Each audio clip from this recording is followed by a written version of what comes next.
The wheel shattered with a sound like a gunshot, and Sarah Ashford was thrown sideways, her shoulder slamming into the carriage door, hard enough to steal her breath. The horses screamed. The world tilted. And then everything stopped, listing at a sickening angle that told her the journey was over. "Miss Ashford," her maid's voice came from somewhere above her. "Miss Ashford, are you hurt?" Serene pushed herself upright, fingers trembling as she touched her shoulder. Bruised, certainly. Broken. No. "I'm fine, Nell. Are you?" But Nell was already scrambling out the crooked door, and cold December air rushed in like a living thing, carrying the scent of rain and something sharper. Snow coming. Serene could feel it in the ache of her bones, that particular pressure that meant the sky was about to empty itself. She climbed out carefully, her half boots sinking into mud that sucked at her ankles. The carriage wheel wasn't merely damaged, it was destroyed. Spokes splintered like kindling. The axle bent at an angle that made repair impossible. The coachman was already unhitching the horses, his face grim. "Can't be fixed, miss," he said before she could ask. "Not here. Not without a wheelwright." How far to Hartfield? That was her brother's estate. That was safety, and warmth and distance from everything she was trying to outrun. 12 miles, miss. Maybe more. 12 miles. In this weather, with the light already failing and clouds piling on the horizon like bruises. Serene closed her eyes and let herself feel the full weight of the disaster. Then she opened them and straightened her spine. Is there a village nearby? An inn? Nothing for 6 miles in either direction, miss. We're in the gap. The gap? Of course they were. There's a rider coming, miss. Nell pointed down the road, where a dark shape had emerged from the gloom. A single horseman, moving fast. Serene's stomach tightened with something she told herself was caution. Travelers on lonely roads weren't always friendly, and 3 women with a broken carriage made tempting targets. But as the rider drew closer, her caution transformed into something far worse. Recognition. She knew that horse, knew the set of those shoulders, the particular way he held the reins, the dark greatcoat that billowed behind him. She knew him because she'd spent 10 years trying to forget the exact shape of him, and failing utterly. Hadrian Vance, Duke of Ashworth, pulled his horse to a stop 3 feet from her ruined carriage, and looked down at her with those pale gray eyes that had haunted her dreams since she was 18 years old. "Miss Ashford." His voice was exactly as she remembered, low, measured, utterly without warmth. "This is unexpected. Your Grace." She curtsied, because manners were armor, and she needed every piece she could find. I could say the same. He dismounted with the fluid grace of a man who'd spent his life on horseback, and suddenly he was standing before her, tall and broad and impossible. 40 years old now, though he wore them like armor rather than burden. Silver threaded his dark hair at the temples, and there were lines around his eyes that hadn't been there when she'd last seen him, 3 years ago at her brother's wedding. He'd been avoiding Callum's invitations ever since. She'd assumed it was simply the way of aristocratic friendships, waxing and waning with the seasons. Now, standing in the mud with her carriage destroyed and the sky threatening, she wondered if he'd been avoiding something else entirely. "Your wheel is destroyed," he said, as if she hadn't noticed. "An astute observation, Your Grace." Something flickered in his eyes. Irritation, perhaps, or something else. "The storm will hit within the hour. You cannot stay here." "I'm aware. My coachman says there's nothing for 6 miles. "Your coachman is correct." Hadrian looked at the ruined carriage, then at the sky, then at her, his expression calculating in a way that made her feel like a problem to be solved. "Briarwood Lodge is 2 miles north. It's mine. Basic accommodations. But it will provide shelter until the storm passes. And then?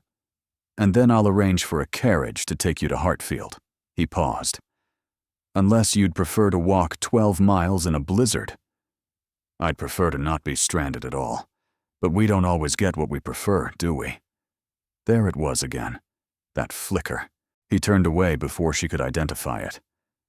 Leave the horses with your coachman. He can shelter in the groundskeeper's cottage. You and your maid will come with me. On one horse? I have a second at the lodge. We'll walk the last mile. How gallant. Practicality, Miss Ashford. He finally looked at her again, and his gaze was flat, unreadable. I feel nothing about this situation except the obligation of ensuring my closest friend's sister doesn't freeze to death on a public road. The words hit like a slap, though she kept her expression carefully neutral. His closest friend's sister. That's all she was, all she'd ever been. A girl he'd tolerated during Callum's visits. A woman he'd danced with exactly twice in 10 years, both times at events where refusing would have caused talk. She'd been in love with him for a decade, and he looked at her like she was an inconvenience in skirts. Your obligation is noted, she said coolly, and accepted, since the alternative is apparently dying in a ditch. The alternative is 6 miles to the nearest inn, which you would not reach before the storm. Then I suppose we should stop arguing and start walking. For a long moment, he simply stared at her. Then something shifted in his expression.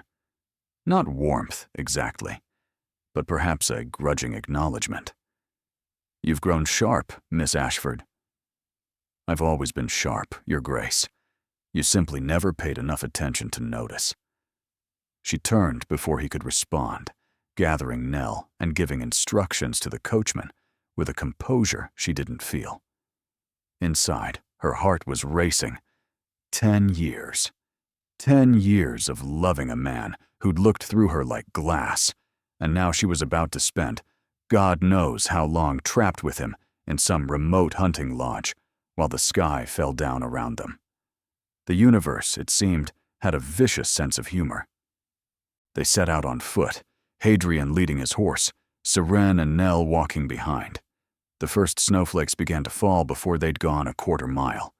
Soft at first, almost gentle, and then thicker, faster, until the world disappeared into white.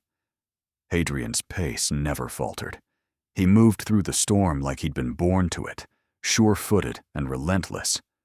Seren stumbled twice, her boot sliding on the increasingly treacherous ground, and both times he was there, his hand catching her elbow, steadying her with an impersonal efficiency that made her want to scream. The lodge is just ahead, he said, when the snow had grown so thick she could barely see 3 feet in front of her. You're certain? I've walked this path 1,000 times, Miss Ashford. I could find it blind. And then, like a ghost materializing from the white, Briarwood Lodge appeared. Small, stone, with a peaked roof already heavy with snow. Dark windows that promised cold rooms, and no servants waiting. No servants. Seren stopped walking. Your Grace, is there staff at this lodge? A groundskeeper who lives a mile distant. He checks on the property weekly. So, there's no one there now. No. She turned to face him, snow catching in her eyelashes, her heart hammering. Then you're suggesting I shelter alone with you, unchaperoned, in a remote hunting lodge during a blizzard. Hadrian's expression didn't change. I'm suggesting you survive the night, Miss Ashford. Your reputation is secondary to your continued existence. Easy for you to say. You're a duke. I'm an unmarried woman whose brother will murder us both if this becomes known. Then I suppose, he said softly, we'll have to ensure it doesn't. He walked past her toward the lodge, leaving her standing in the snow with the terrible understanding that she was about to spend the night alone with the only man she'd ever loved. And he had no idea. The lodge was exactly as cold as Serene had feared. Her breath plumed white in the dim interior, and even after Hadrian managed to coax flames from the ancient fireplace, the chill clung to everything like a living presence. There are 2 bed chambers, he said, returning from his survey of the building. One appears habitable. The other has a leak in the roof that's let in considerable water damage. Serene felt her stomach drop. 1 habitable room. Yes. For 3 people. Your maid can take the settee in the parlor. The fire will warm this room adequately once it's established. He paused. You will take the bedchamber. And you? The floor. Or the chair. It matters little. It matters if you freeze to death in the night. His jaw tightened. I've survived worse conditions than a cold floor, Miss Ashford. In a war, perhaps. Not as host to a guest you're obligated to protect. You're not a guest. You're a refugee from unfortunate circumstances. He moved past her to add another log to the struggling fire. There's a difference. Nell hovered near the door, looking between them with wide eyes. She was young, barely 19, and Seren could see the panic building in her expression. Nell, Seren said gently, why don't you see if there are any provisions in the kitchen? The Duke mentioned a groundskeeper, so there may be stores. The girl fled gratefully, leaving Seren alone with Hadrian and the crackling fire. Silence stretched between them.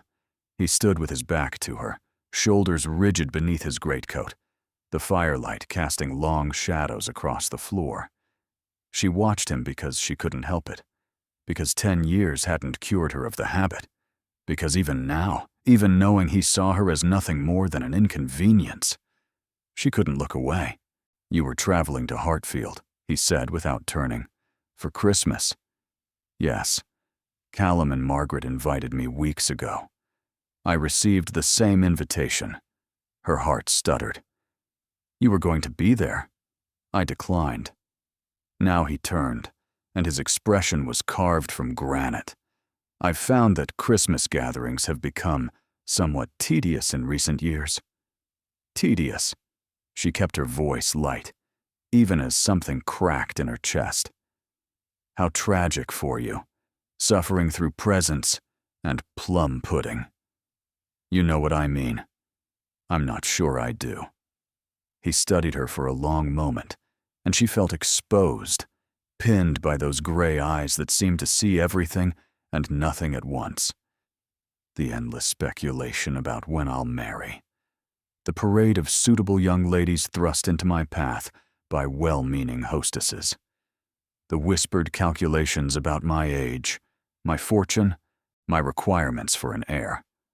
Ah, she forced a smile. The burden of being eligible. The burden of being a prize to be won. His voice was flat. I stopped being a person to these people years ago. I'm a title, a fortune, a solution to financial problems. Nothing more. The bitterness in his tone surprised her.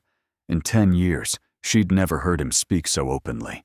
He was always composed, always controlled, every word measured and appropriate.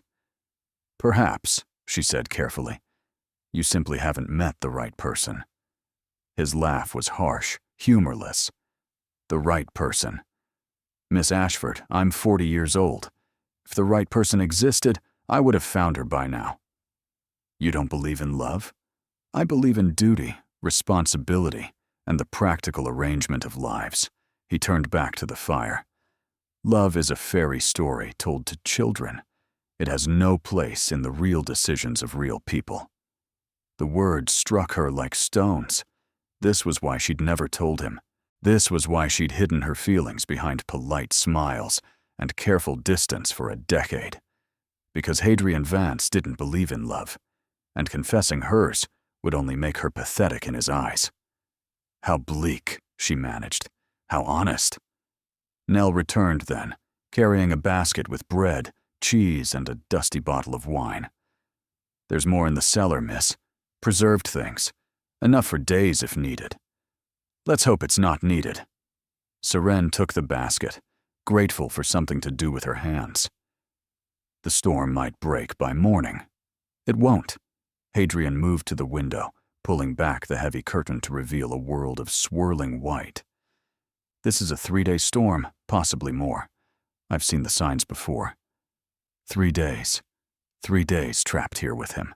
Seren set down the basket before she dropped it. Then we should establish some rules.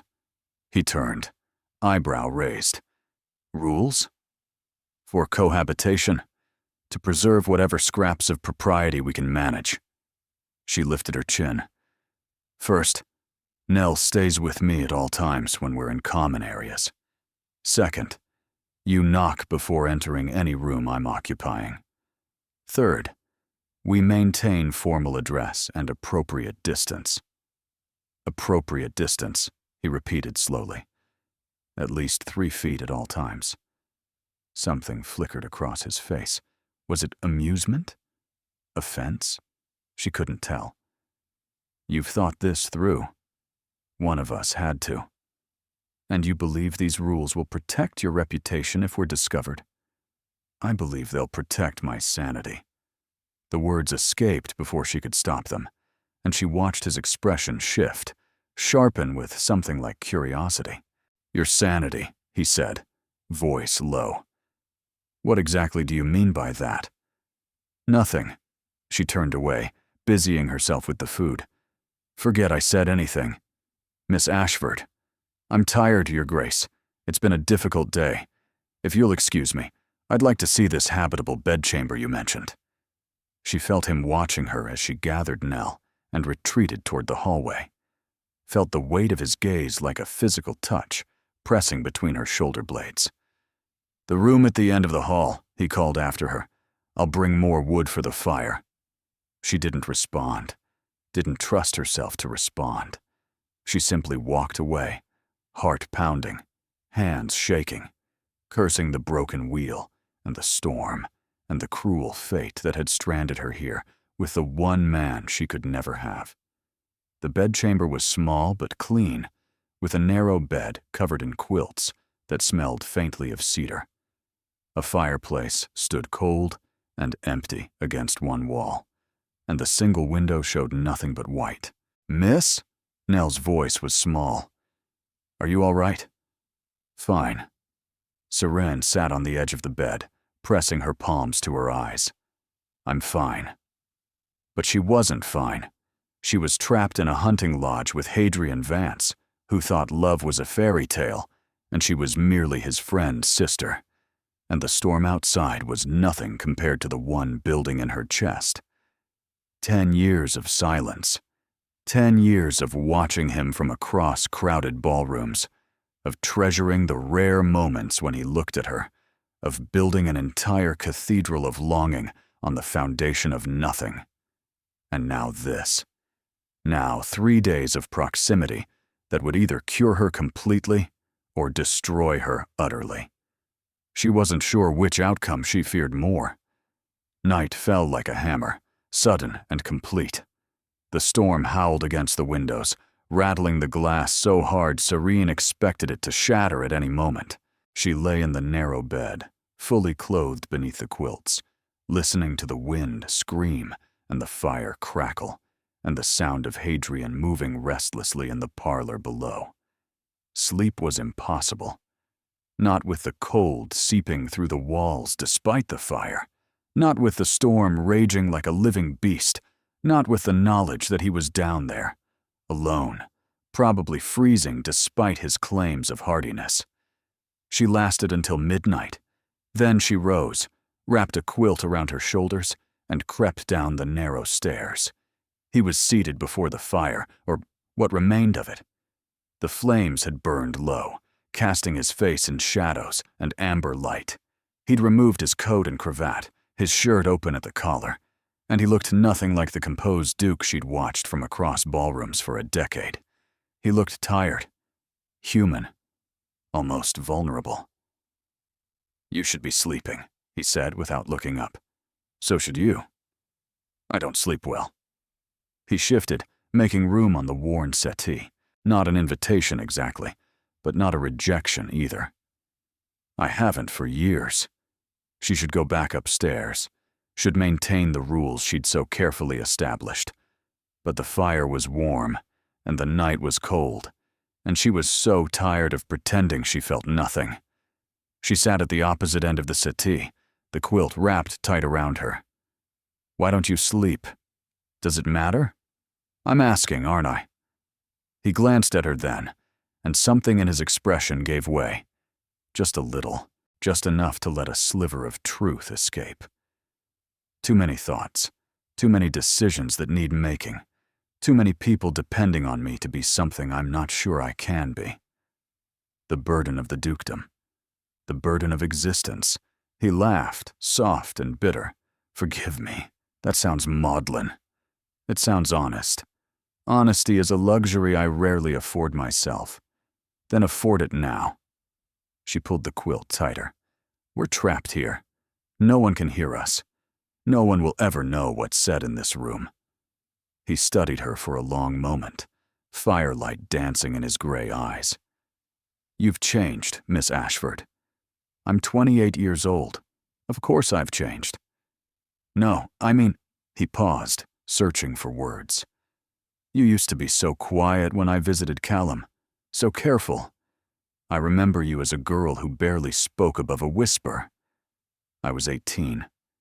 I was terrified of you." His brow furrowed. Terrified. Why? "Because I loved you," she thought. "Because you were everything I wanted and nothing I could have. And every time you looked at me, my heart tried to escape my chest." "You were a duke," she said instead. "And my brother's intimidating friend. And I was young and foolish and convinced I'd say something stupid if I opened my mouth. You never said anything stupid. I barely said anything at all. I noticed." He turned back to the fire. "I thought you disliked me." The confession hit her like cold water. "You thought I disliked you? You would leave rooms when I entered. You never met my eyes. When we danced, you held yourself like you couldn't wait for it to end." His voice was low, almost rueful. "I assumed I'd done something to offend you, though I could never determine what. All those years, all those careful retreats, those averted gazes, those dances where she'd been so overwhelmed by his proximity that she'd barely been able to breathe. He'd interpreted it as dislike. "You didn't offend me," she said, her voice strange and thin. "Then why?" "Because I loved you. Because I still love you. Because being near you is the sweetest torture I've ever known." "Shyness," she managed. "Nothing more." He made a sound that might have been acceptance, might have been doubt. "And now? Are you still shy?" "I'm too old for shyness. Too old." He smiled, just barely. "You're 28. That's hardly ancient." "It is by society's standards. I should have been married years ago." "Why aren't you?" The question was gentle, curious, not accusatory. She hugged her knees to her chest beneath the quilt. No suitable offers. "I find that difficult to believe." "Why?"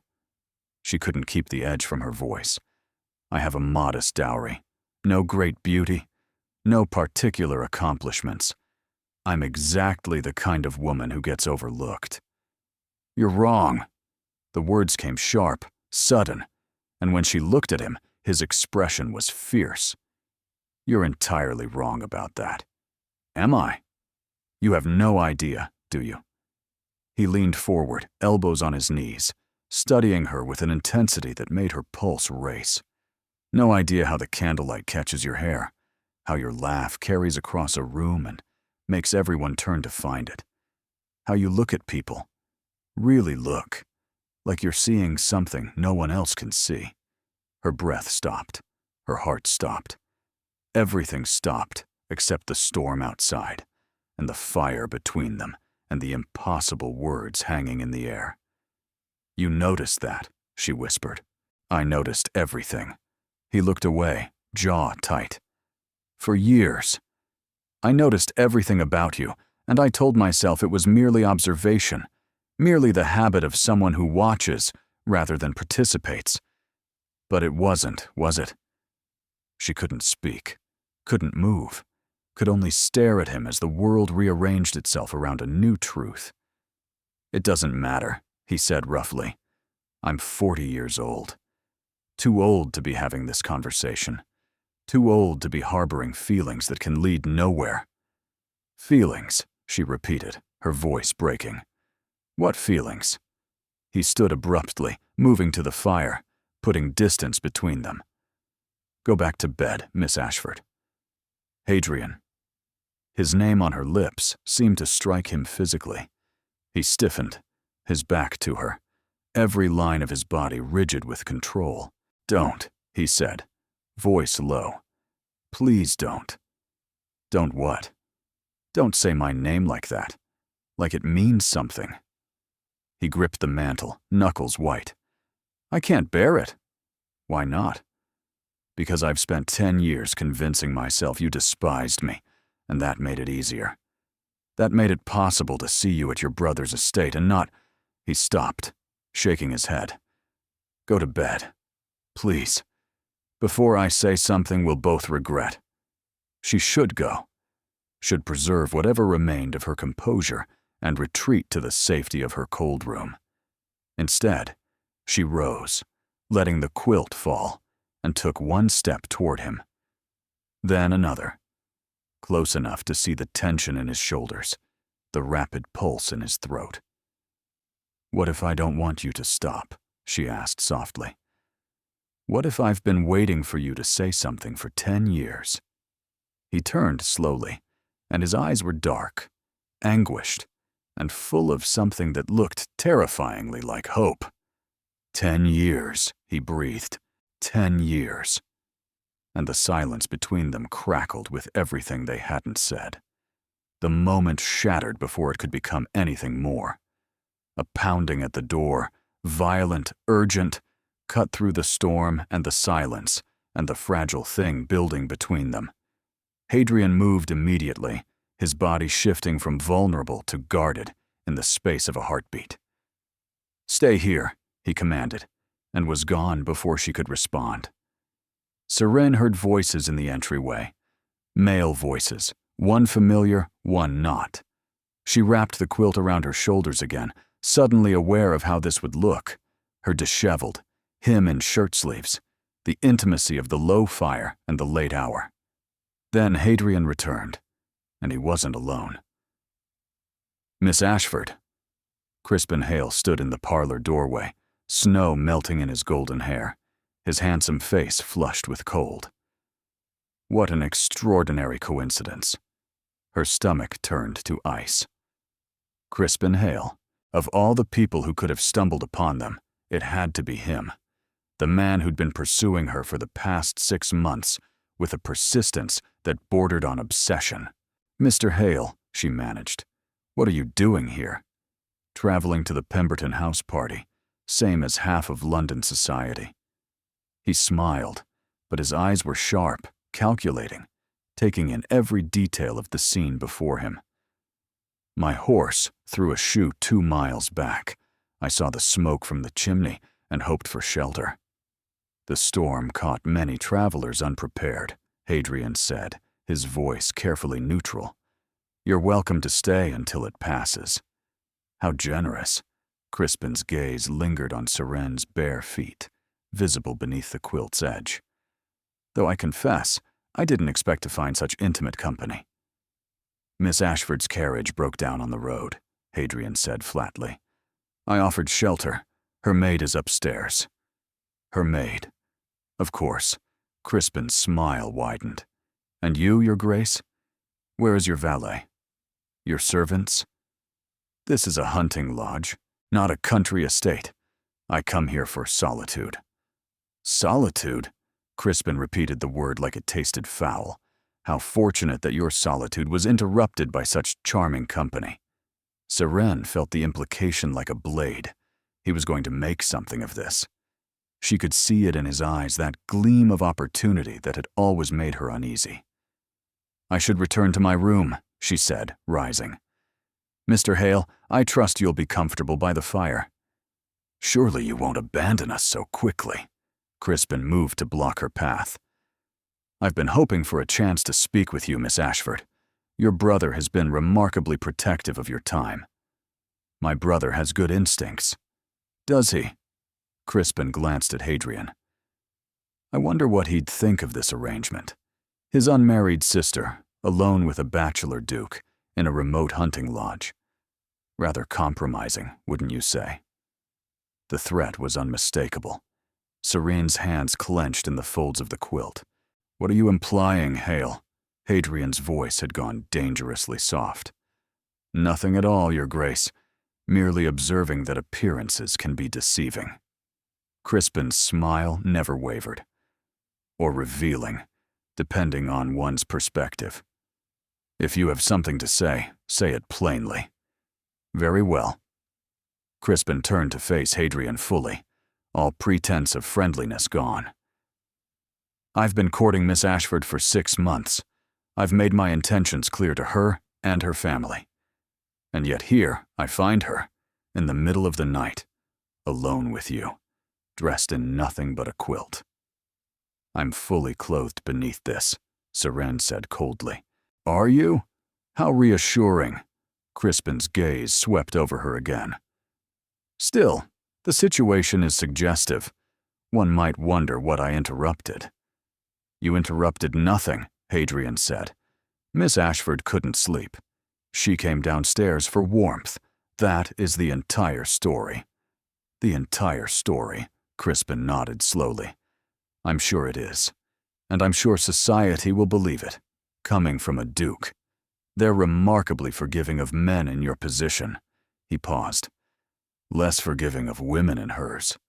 The words hung in the air like poison. What do you want, Hale? Hadrian's voice was ice. Want? Nothing unreasonable. Crispin spread his hands. Simply the opportunity to continue my courtship without interference.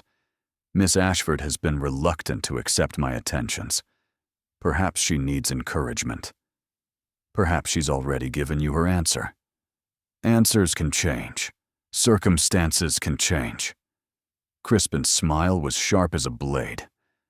A woman facing ruin might find previously unacceptable options suddenly appealing.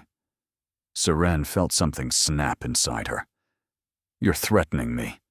I'm offering you a choice. Marry me, and this night never happened. Refuse and what? Hadrian stepped forward, placing himself between Serene and Crispin.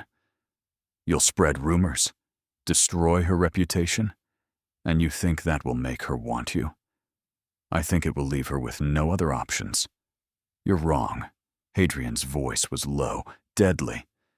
Because if you breathe a word of this to anyone, I will destroy you. Your family's debts, your gambling losses, your arrangement with that married woman in Kent. Yes, I know about that. I know everything, Hale, and I will not hesitate to use it. Crispin's face went pale. You wouldn't. Try me. Silence stretched between them, broken only by the storm's howl. Serene watched Crispin's expression shift from confidence to uncertainty, to something that looked almost like fear. This isn't over, Crispin said finally. You can't protect her forever. I won't need forever. I'll only need until you've made yourself scarce. Hadrian's eyes were cold. There's a barn behind the lodge. You'll sleep there. In the morning, you'll leave, and you will never speak of this night again. You're sending me to a barn. I'm sending you somewhere I don't have to look at you. Be grateful I'm offering that much. Crispin's jaw tightened, but he said nothing more. He cast one last venomous glance at Serene, then turned and stalked toward the door. When it slammed behind him, Serene realized she was shaking. He won't stay silent, she whispered. Whatever you have on him, it won't be enough. It will be enough. Hadrian turned to face her, and his expression was fierce, protective. I won't let him hurt you. Why? The question escaped before she could stop it. Why do you care so much? He stared at her for a long moment, something raw flickering in his eyes. Go to bed, Serene, he said, voice rough. We'll talk in the morning. her name on his lips. Not Miss Ashford. Seren. She went, but she didn't sleep. She lay in the narrow bed, listening to the storm, and wondered what morning would bring. Morning brought gray light and continued snow, and the suffocating awareness that everything had changed. Seren descended to find Hadrian alone in the parlor, standing at the window with a cup of something that had long since gone cold. Nell remained upstairs, still sleeping after the night's disturbances. Hale left at first light, he said without turning. Took one of the horses from the barn. I couldn't stop him without creating a scene. So he's gone? For now. Hadrian's voice was flat. He'll reach the Pemberton estate by nightfall. He'll have 24 hours to spin whatever story he chooses before we can counter it. Then I'm ruined. Not necessarily. He turned finally, and his face was unreadable. There's a solution. One that would silence him permanently. What solution? Marriage. The word fell between them like a stone into still water. Marriage, she repeated, her voice strange and distant. If we were engaged, there would be no scandal. A couple caught in compromising circumstances before their wedding is unfortunate, but forgivable. He paused. Particularly when the man is a duke. You're proposing to me. I'm offering a practical solution to an impossible situation. Practical. Solution. The words were knives, cutting away everything she'd hoped last night might have meant. And if I refuse? Then Hale will destroy your reputation, and you'll spend the rest of your life as an object of pity and speculation. His voice was brutal in its honesty. Your choice. She stared at him, something hot and furious building in her chest. That's not a choice. That's an ultimatum. It's the only option I can offer. The only option. She laughed, bitter. Last night, you stood before that fire and told me you'd noticed me for years. You said my name like it meant something. And now you're offering me a practical solution? His jaw tightened. Last night was a mistake. Was it? Yes. The word came sharp, harsh. I said things I shouldn't have. I let the storm and the fire and the... He stopped, shaking his head. It doesn't matter. What matters is protecting you from the consequences of my lapse in judgment. Your lapse in judgment. Seren stepped closer, trembling with fury. Is that what I am to you? A lapse in judgment that needs to be managed? That's not what I meant. Then what did you mean? Because from where I'm standing, it seems like you're willing to marry me out of obligation, but horrified by the idea of actually wanting me. His eyes flashed. You have no idea what I want. Then tell me, her voice broke. For once in your life, stop hiding behind duty and obligation, and tell me what you actually feel. You want to know what I feel. He closed the distance between them in 2 strides, and suddenly he was right there, inches away, his gray eyes blazing. I feel like I'm drowning. I feel like I've been drowning for 10 years, watching you from across rooms, knowing I had no right to want you, knowing that pursuing you would make me exactly the kind of man I despise. What kind of man? The kind who takes advantage. His voice was raw. You were 18 when I first realized, Seren. 18. A child. And I was 30. Old enough to know better, old enough to recognize that whatever I felt was wrong. She stared at him, her anger transforming into something else, something painful and bright. So you stayed away, she whispered. I tried. God, I tried. But you were always there, at Callum's estate, at balls, at every function I couldn't avoid. And every year you grew more beautiful, more intelligent, more everything, and I had to pretend I didn't see it. Why? Because you were too young. And then you weren't too young, but I was too old. And then, he broke off, running a hand through his hair. And then, it had been so long, that approaching you would have seemed mad. I'm too old to choose a bride, he said, his voice hollow. That's what I told myself, that my time had passed.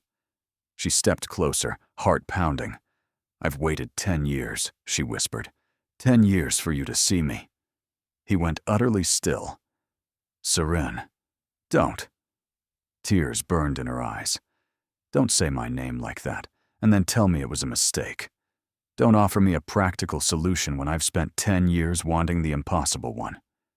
The impossible one. You, her voice cracked. Wanting me back, choosing me because you can't bear not to, and not because Crispin Hale forced your hand. His hands came up, cupping her face, and his touch was so gentle it shattered her.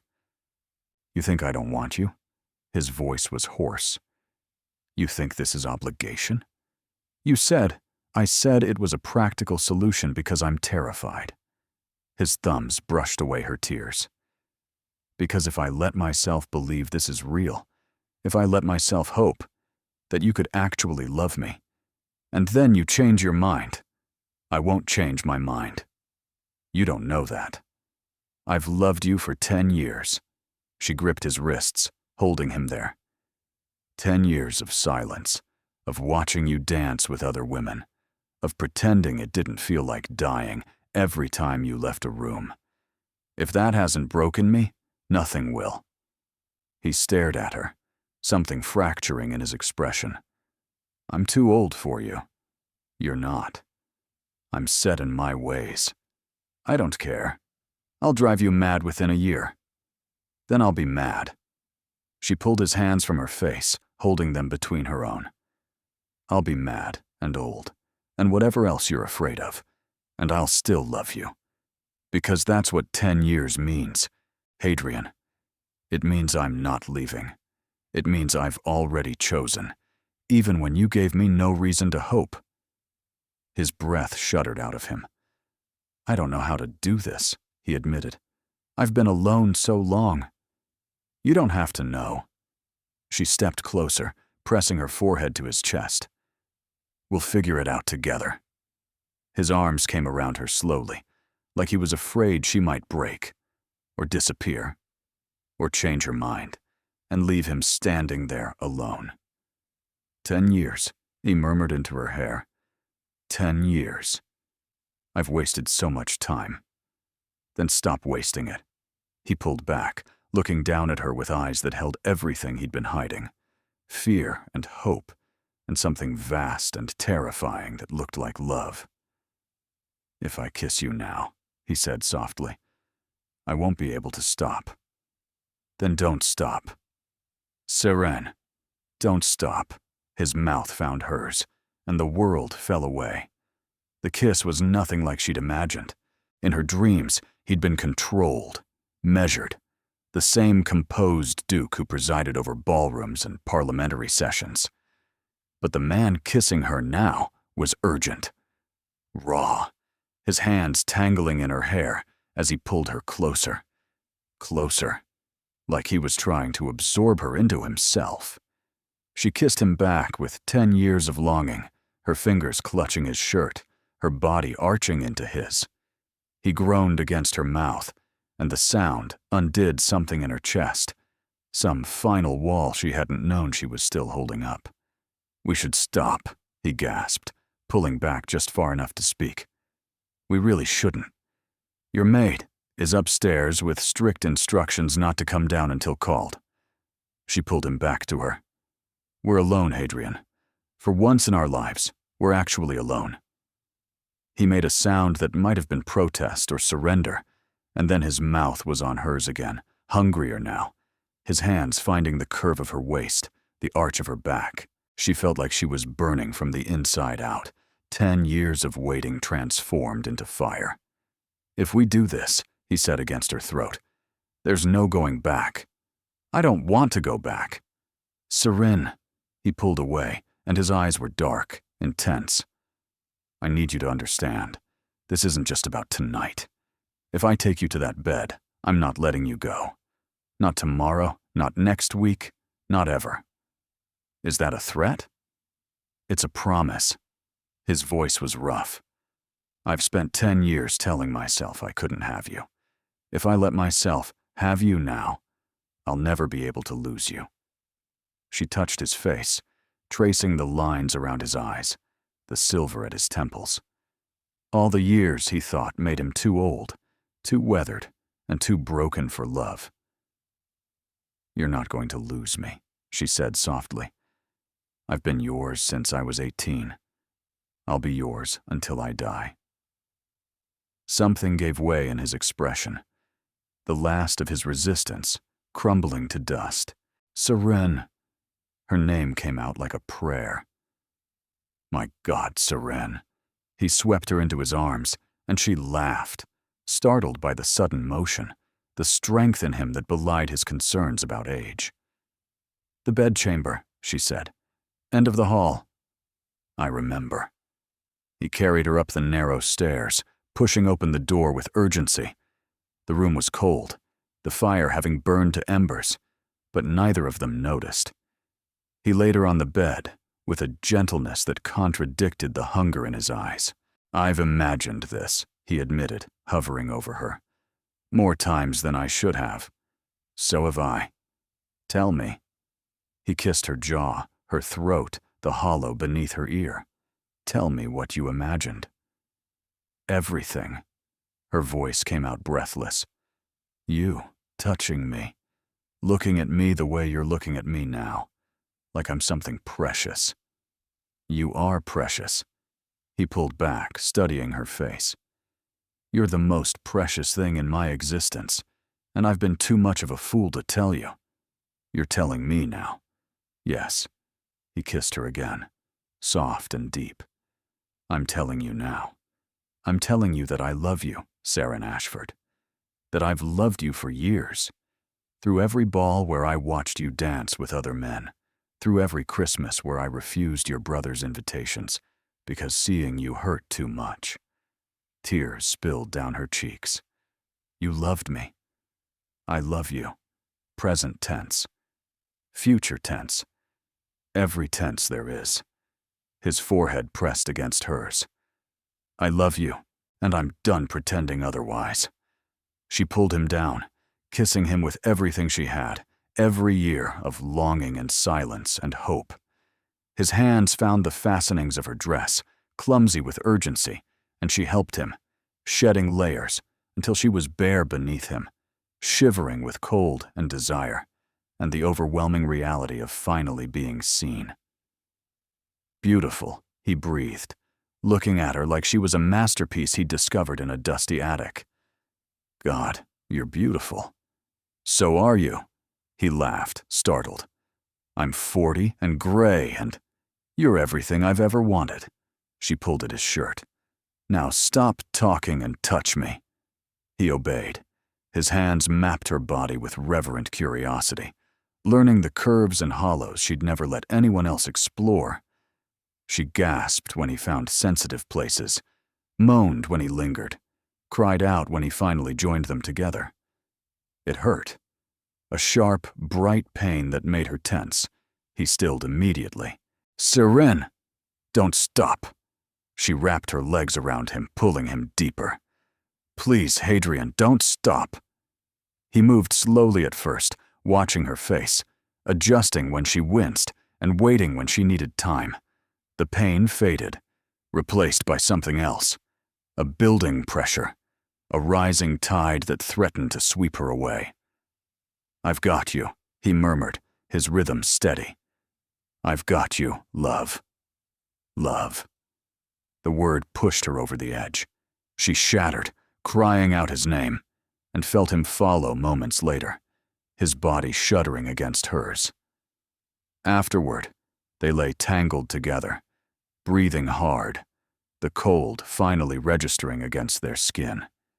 He pulled the quilts over them without letting her go, tucking her against his chest like something fragile. Regrets? He asked. None. She kissed his shoulder. You? Only that I waited so long. His arms tightened around her. 10 years. I could have had you for 10 years. You have me now. Yes. He pressed his lips to her hair. I have you now. They lay in silence, listening to the storm that still raged outside, cocooned in warmth and the aftermath of years of denial. Hale will talk, she said eventually. Whatever you threatened him with, he'll find a way around it. Probably. And society will judge us. Certainly. And your family. Do you even have family? He laughed softly. A mother who will be so relieved I'm finally marrying that she won't care about the scandal. An assortment of cousins who will pretend to be shocked and then ask for invitations to the wedding. Children. The word caught in her throat. If you want them. His hand found her stomach, spreading warm against her skin. If we're fortunate enough. I want them. She covered his hand with hers. I want everything, Hadrian. The scandal and the children and the 50 years of marriage we've already lost a decade of. 50 years, he kissed her temple. That would make me 90. Then we'd better start immediately. We haven't got time to waste. His laugh was warm, real, and it transformed his face into something young and hopeful. I love you, he said again, like he couldn't stop saying it now that he'd started. I love you, and I'm going to marry you, and damn anyone who objects. Is that a proposal? It's a fact. He shifted, looking down at her with eyes that held no more shadows. But if you need the words, Seren Ashford, will you marry me? Not because of Hale, not because of scandal, not because it's practical. Because I love you. Because I've loved you for 10 years.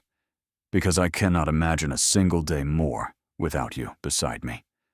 Yes. She pulled him down for a kiss. Yes, 1,000 times. Yes. Outside, the storm continued. Inside, they created their own warmth, their own world, their own beginning. And when sleep finally claimed them, it was tangled together, her head on his chest, his arms around her waist, and neither of them dreamed of loneliness again. Seren woke to silence, not the comfortable silence of shared sleep, but an empty silence, a cold silence. The space beside her was vacant, the sheets cool to the touch, and when she sat up, wrapping the quilt around her bare shoulders, she found Hadrian standing at the window, fully dressed, his back rigid as iron. The storm has broken, he said without turning. We can leave within the hour. Something in his voice made her blood run cold. Hadrian, you should dress. Your maid will be wondering where you are. Hadrian, look at me. He turned, and her heart shattered. His face was granite. No warmth, no tenderness, no trace of the man who had whispered love against her skin just hours ago. He looked at her like she was a stranger. Worse, like she was a problem to be solved. What's happened? She asked, her voice thin. I've had time to think. He moved to the fireplace, adding wood with mechanical precision. What occurred between us was regrettable. Regrettable. The word hit like a physical blow. You don't mean that. I do. He still wouldn't meet her eyes. The storm, the isolation, Hale's threats. They created a pressure that led to poor decisions. Decisions I should have been strong enough to resist. Poor decisions. She was shaking now, clutching the quilt like armor. That's what you're calling this. What you're calling us. There is no us, Miss Ashford. Miss Ashford. Not Serene. Not love. Miss Ashford. Like the past 12 hours had never happened. You told me you loved me. Her voice cracked. You said you'd loved me for 10 years. You asked me to marry you. I was not in my right mind. You were more in your right mind than you've ever been. She stood, the quilt trailing behind her, fury burning through her devastation. For once in your life you were honest. You let yourself feel something real, and now you're terrified, so you're running away. His jaw tightened. I'm not running. You're already gone. She moved toward him, and he stepped back. Actually stepped back, like her proximity was dangerous. Look at you. You can't even stand near me. Because if I stand near you, I'll touch you. And if I touch you, I'll forget all the reasons this is wrong. What reasons? Tell me. Because last night, you couldn't think of any. Last night, I was selfish. Finally, he looked at her, and his eyes were anguished. I took something I had no right to take. I compromised your future for the sake of my own desire. My future is mine to compromise. Is it? His laugh was bitter. You're 28 years old, Seren. You have decades ahead of you. And I'm 40, with gray hair and a reputation for coldness, and a family that will fight our union with everything they have. You said your mother would be pleased. I was saying whatever I needed to say to make you stay. The confession came harsh. The truth is, my mother has been grooming candidates for years. Appropriate candidates. Young women with titles and connections. And I'm not appropriate. You're my best friend's sister. You're 12 years my junior. You spent the night in my bed while an enemy watched from the barn, waiting to destroy us both. He gripped the mantle, knuckles white. If I marry you now, it will look like I was forced. Like I seduced you and had to make amends. I don't care about how it looks. You will. In 10 years, when society still whispers about how our relationship began. In 20 years, when our children hear rumors. In 30 years, when you look at me and wonder if I ever truly wanted you, or if I simply did the honorable thing. Tears burned down her cheeks. You're making excuses. I'm being realistic. You're being a coward. She spat the word like poison. You're so terrified of being happy that you'll destroy us both rather than take the risk. Perhaps I am. His voice dropped to a whisper. Perhaps I've been alone so long that I've forgotten how to be anything else. Perhaps I'm saving you from a man who doesn't know how to love properly, who will inevitably disappoint you. I could never regret you.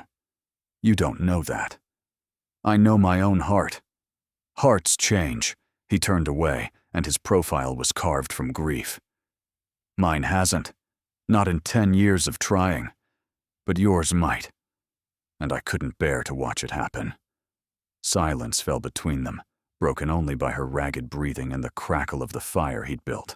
So, that's it, she said finally, her voice dead. You're ending this before it begins. I'm protecting you. You're destroying me. She gathered her clothes from the floor, dressing with shaking hands, her back to him. But you do what you need to do, Your Grace. Convince yourself this is noble. Tell yourself you're being selfless. And when you're alone in this lodge next winter, wondering what might have been, remember that I offered you everything, and you were too afraid to take it. She walked to the door, then stopped, her hand on the frame. I would have loved you until I died, she said. I would have loved you through scandal and whispers and whatever else the world threw at us. But you have to choose to be loved, Hadrian, and you've chosen not to. She left before he could respond. Behind her, she heard something shatter. Glass, perhaps, or maybe just the sound of a heart breaking. She didn't turn back to find out. The journey to Hartfield was the longest of Seren's life. Hadrian had arranged for a carriage from a nearby village. She didn't ask how, didn't care. They traveled in separate vehicles, a small mercy that allowed her to cry without witnesses. Nell sat beside her, silent and worried, but wise enough not to ask questions. Callum was waiting on the steps when they arrived. His expression shifted from relief to concern as she descended from the carriage, her face swollen from tears. Seren. He caught her arms. What happened? Ashworth's message said your carriage broke down, that you sheltered at his hunting lodge. Are you hurt? I'm fine. You're not fine. You look, Callum, please. Her voice cracked. I just need to rest. We can talk later. He let her go, but she felt his eyes following her up the stairs. Margaret met her in the hallway, her sister-in-law's face creased with concern. There's a bath drawn, Margaret said gently. And tea. I need to sleep for 100 years. That can be arranged, too. The bath helped. The tea helped more. But nothing could touch the hollow ache in her chest, the place where hope had lived for 10 years and now lay in ruins. She slept. Woke. Slept again. The hours blurred together, marked only by the changing light through her windows and the trays of food that appeared and disappeared untouched. On the second day, Callum came to her room. We need to talk, he said, closing the door behind him.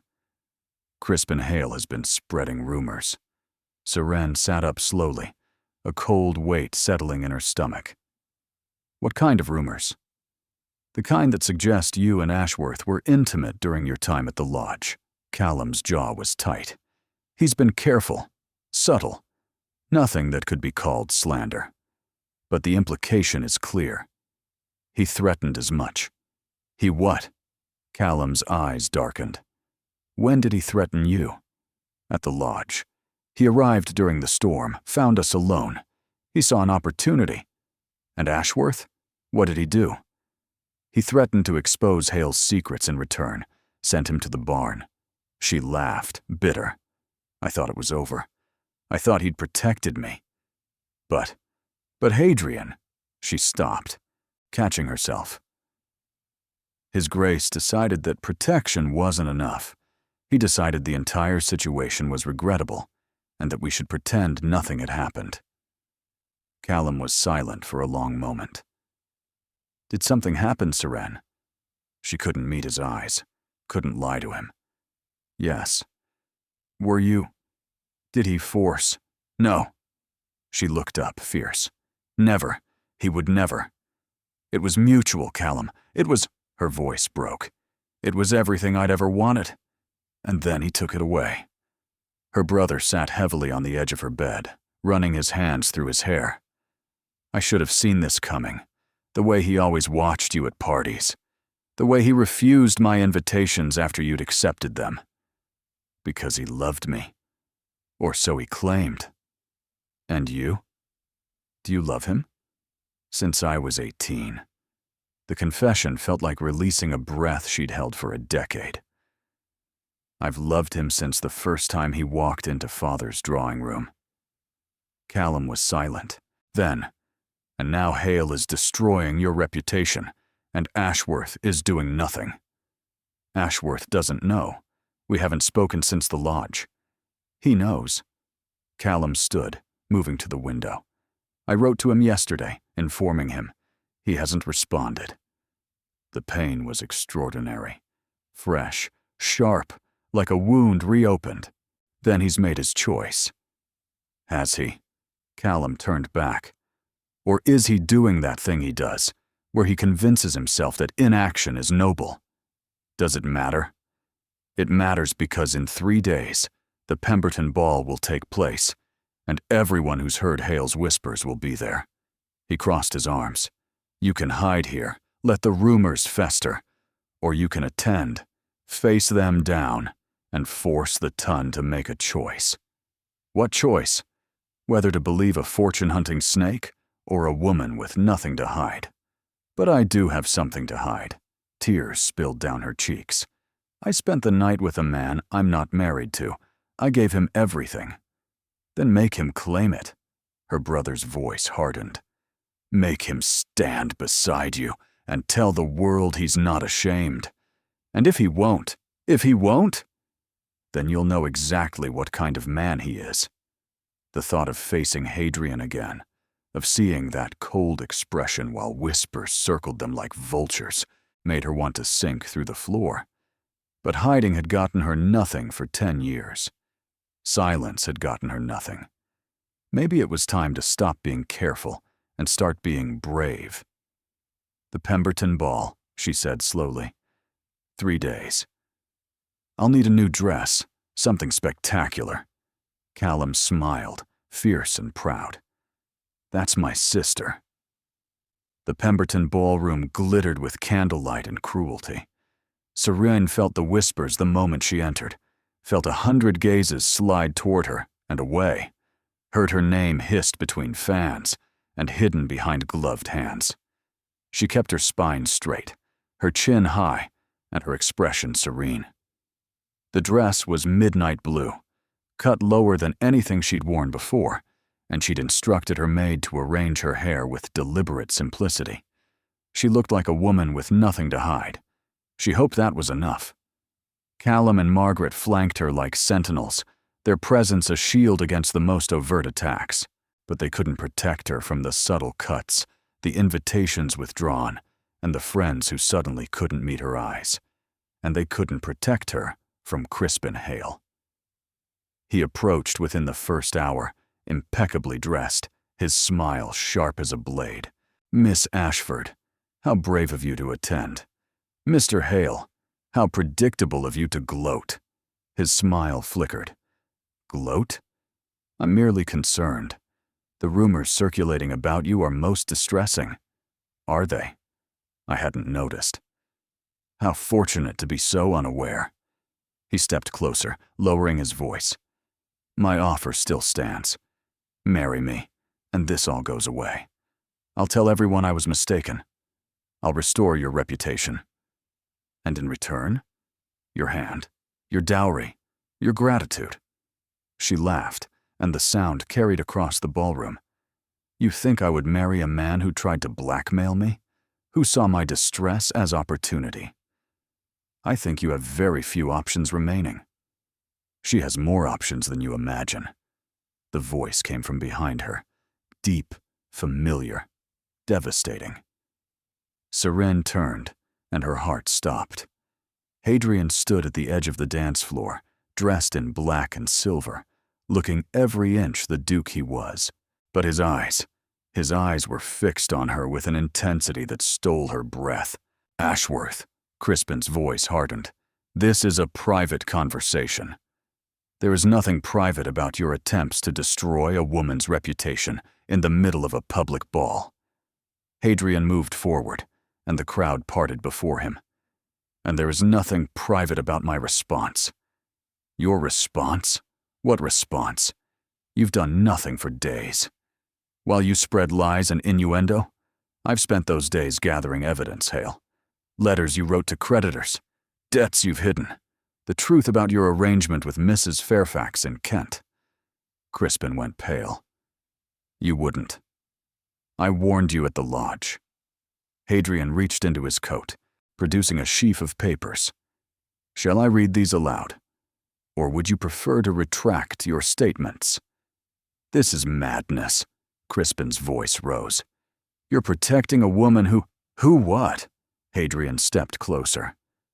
"Who was stranded in a storm through no fault of her own. Who sheltered in my lodge because the alternative was freezing. Who has been slandered by a man too cowardly to accept rejection." The ballroom had gone silent. Every eye was fixed on them. "Miss Ashford has done nothing wrong," Hadrian continued. "But I have. I failed to protect her from your venom. I failed to stand beside her when she needed me. I failed to declare what I should have declared the moment we left that lodge."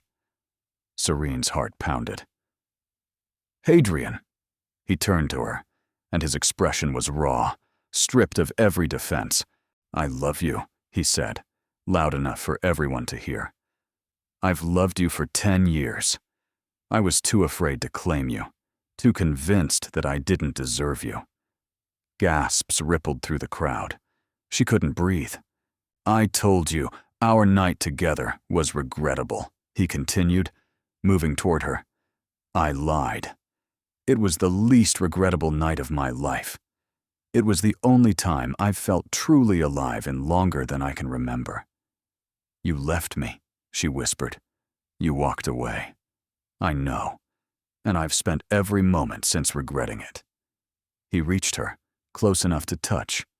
"I was wrong about being too old, too damaged, too unworthy. The only thing I was right about was loving you. And now," her voice shook, "what do you want now?" "You." The word came simple, devastating. "I want you. I want to marry you. Not because of scandal or obligation. but because the thought of living another day without you is unbearable. You said I should find someone young and hopeful. I was an idiot. You said our marriage would be shadowed by how it began. I was a coward. You said, I said 100 terrible things because I was terrified of being happy. He took her hands. But I'm more terrified of losing you. The rest of your life, she repeated. However long that is. I want to spend all of it with you. The ballroom was utterly silent. Seren was aware of nothing but his hands in hers, his eyes on her face, the hope in his expression. You hurt me, she said. I know. You might hurt me again. I probably will. I'm not good at this. I'll make mistakes. His grip tightened. But I'll spend every day trying to deserve you. I'll spend every day choosing you. And if I don't believe you, then I'll keep trying until you do. She looked at him. This impossible, infuriating, beautiful man who had wasted 10 years and nearly destroyed them both. She should make him suffer, should walk away. But she'd waited too long already. They both had. Ask me again, she said. What? At the lodge, you asked me to marry you. Ask me again. Here, in front of everyone. He understood immediately. This wasn't about forgiveness. It was about declaration. He lowered himself to one knee, right there on the Pemberton ballroom floor, and the gasps around them were deafening. Serene Ashford, he said, his voice steady. I've loved you for a decade. I've been a fool for almost as long. Will you marry me? Not because of scandal or any practical reason, but because I cannot imagine facing another sunrise without you beside me. She looked down at him, the Duke of Ashworth, on his knees before her, offering everything she'd ever wanted. Yes, she said. And the ballroom erupted. The chaos that followed was extraordinary. Women fainted. Men shouted. Lady Pemberton clutched her pearls so hard, Serene thought they might shatter. But through it all, Hadrian held her hand, weathering the storm of scandal with composure. Except his eyes. His eyes were blazing with joy. We should speak with your brother, he murmured against her ear. Before this becomes any more of a circus. Too late for that. Perhaps. But I'd still like his blessing. They found Callum in a corner of the ballroom, Margaret at his side, both watching with expressions that mingled shock and satisfaction. Well, Callum said as they approached, that was certainly dramatic. Necessary, Hadrian replied. Hale's lies had spread too far for quiet denial. And the declaration itself? Was that strategy or something more? Hadrian met his friend's eyes. I love your sister. I've loved her for years. I was too afraid to act on it, and that fear nearly destroyed us both. Callum studied him. She told me what happened at the lodge, all of it. I assumed she would. She also told me how you left, how you called it regrettable. Hadrian's jaw tightened. I won't make excuses. I was wrong. I was a coward. You did. Callum stepped closer. And if you hurt her again, you'll kill me. I know. I deserve it. No. Callum's expression softened. I won't have to. She'd do it herself, and I'd help her hide the body. Serene choked on a laugh. Callum. What? He should know what he's getting into. Her brother's eyes flickered with warmth. My sister isn't the quiet girl she used to be. I know. Hadrian's voice was firm. I want her strength, her fire, her refusal to let me retreat into my worst impulses. And the scandal? The whispers? Let it. Hadrian looked at Serene. As long as she's beside me, I can weather anything. Callum was silent. Then he extended his hand. Congratulations, Ashworth. Try not to make me regret this. Hadrian took his hand firmly. I'll do my best. Your best had better be exceptional. Callum pulled him into a brief embrace. Welcome to the family. You disaster of a man. When they pulled apart, Margaret was crying happy tears, and Seren felt something loosen in her chest. They'd made it. The bans should be read immediately, Hadrian said. 3 weeks is traditional, but given the circumstances. Special license, Seren interrupted. Tomorrow, if you can manage it. He raised an eyebrow. In a hurry? I've waited 10 years. I refuse to wait another 3 weeks. She threaded her arm through his. Unless you have objections? None whatsoever. He covered her hand with his. Tomorrow, it is. Tomorrow. After a decade of longing, they would be married tomorrow. It seemed impossible. It seemed miraculous. It seemed exactly right. The wedding was small, private, and perfect. They married in the chapel at Ashworth Park, with only family in attendance. Callum stood as witness. Margaret cried throughout. Hadrian's mother, a formidable dowager who had initially protested the match, sat in the front pew with an expression that shifted from skepticism to grudging approval as her son spoke his vows. "You're sure about this?" she'd asked Seren the night before. "He's difficult, cold, set in his ways. I know. He'll drive you mad within a year. Probably. And you still want him?" "I've wanted him since I was 18, Your Grace. I've spent a decade learning exactly who he is, flaws and all. I choose him anyway." The dowager had studied her, then nodded slowly. "Good. He needs someone who won't let him retreat. Someone who will drag him into the light whether he wants it or not. I intend to. Then welcome to the family, Miss Ashford. God help you." The ceremony itself was brief, but when Hadrian slipped the ring onto her finger, his voice was thick with emotion. "I, Hadrian Marcus Vance, take thee, Seren Elizabeth Ashford, to be my wedded wife.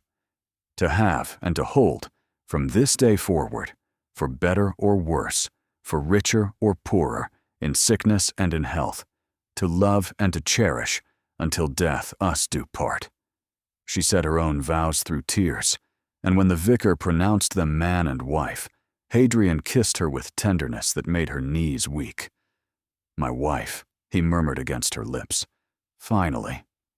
"Your wife," she agreed. "Forever." The weeks that followed were a battle. Society did not forgive easily. The whispers continued. Invitations were withdrawn. Certain hostesses made their disapproval known. Crispin Hale, disgraced but not destroyed, spread what poison he could before fleeing to the continent. But Hadrian had allies, powerful ones. Every snub was countered by support from someone equally influential. Every whisper was drowned out by demonstrations of marital harmony. And through it all, they stood together. At balls, where the ton watched them like hawks. At dinners, where pointed questions were asked. At his family's estate, where relatives circled like wolves, assessing the new duchess. Seren faced them all with her chin high and her husband's hand in hers. "They're waiting for us to fail," she observed one evening. "They want to see the cracks." "Let them wait." Hadrian pulled her close. "They'll be waiting forever." "You sound confident." "I am confident." He kissed her forehead. "I've spent 10 years wanting you. I'm not going to waste a single moment now that I have you." And he didn't. He was still difficult, still cold with strangers, still prone to retreating into silence when the world overwhelmed him. But with her, he was different. Warm, present, determined to be the husband she deserved. By spring, the scandal had faded. By summer, they were expecting their first child. By autumn, even the most persistent critics admitted that the Duke and Duchess of Ashworth seemed genuinely, irritatingly happy. "Do you regret it?" he asked her one evening, as they sat before the fire at Ashworth Park, her head on his shoulder, his hand on her swelling belly. "Any of it? The scandal? The whispers? The 3 days at that freezing hunting lodge that started everything? All of it." She thought about it. The broken carriage wheel, The storm. The one room with its one bed. The night that had changed everything, and the morning that had nearly destroyed them. "No," she said finally. "I regret nothing. Not the pain, not the fear, not the weeks when I thought I'd lost you forever." "Why not?" "Because they led here." She looked up at him, and his gray eyes were soft with love. "Because every terrible moment was worth it for this." He kissed her, slow and deep, and outside the first snow of winter began to fall. 10 years later, Seren stood at the window of Briarwood Lodge, watching snow drift down from a pewter sky. The lodge had been transformed since that first night, expanded, renovated, and filled with comfortable furniture and warm memories. They came here every December now, just the two of them, leaving the children with their grandmother at Ashworth Park. "Wool gathering again?" She turned, smiling. Hadrian stood in the doorway, silver fully claiming his temples now, lines deeper around his eyes. 50 years old, and more handsome to her than he'd been at 40. "Remembering," she corrected. "That first night. The broken carriage. The storm that trapped us here." "The storm that saved us, you mean?" He crossed the room, wrapping his arms around her from behind. "I shudder to think what would have happened if that wheel hadn't shattered. You would have kept avoiding Callum's invitations. I would have kept pretending I didn't love you. We would have wasted another decade. Thank God for poor road maintenance." She laughed, leaning back against his chest. "Our daughter wants to hear the story again. How we met, how we fell in love. Tell her again. It's a good story." "It is, isn't it?" She turned in his arms. The cold Duke and the woman who waited 10 years. The storm that left them no choice. And the ending? The ending is my favorite part. He kissed her, soft and familiar, and she felt the same flutter she'd felt at 18, at 28, at 38. Some things never changed. "I love you," he said against her lips. "I know. You've told me every day for 10 years. And I'll tell you every day for the next 10, and the 10 after that." He pulled back, gray eyes warm. "I wasted too much time not saying it." "You're not too old for such romanticism?" He laughed, the rich sound filling the room. "I'll never be too old for you." Outside, the snow continued to fall, blanketing the world in white. Inside, the fire crackled, and the lodge was warm, and Seren was exactly where she'd always wanted to be. "Do you remember what you said that first night?" she asked, "when I asked if there was staff at the lodge. I said your reputation was secondary to your survival. You were wrong, you know. My reputation didn't matter at all. What mattered was this." She pressed her hand to his chest, feeling his heartbeat beneath her palm. "Finding you. Finally being seen." "You were always seen." His voice was rough. "I just took too long to admit I was looking." She smiled, rising on her toes to kiss him again. "I've waited 10 years," she whispered against his mouth, echoing words from a lifetime ago. "And I'll spend the rest of my life making sure it was worth the wait." Through the window, the snow fell soft and endless, transforming the world into something clean and new. And in the warmth of the lodge where everything had begun, the Duke and Duchess of Ashworth held each other close, grateful for storms and broken wheels and the courage to finally choose love. Some stories take 10 years to begin. The best ones never truly end.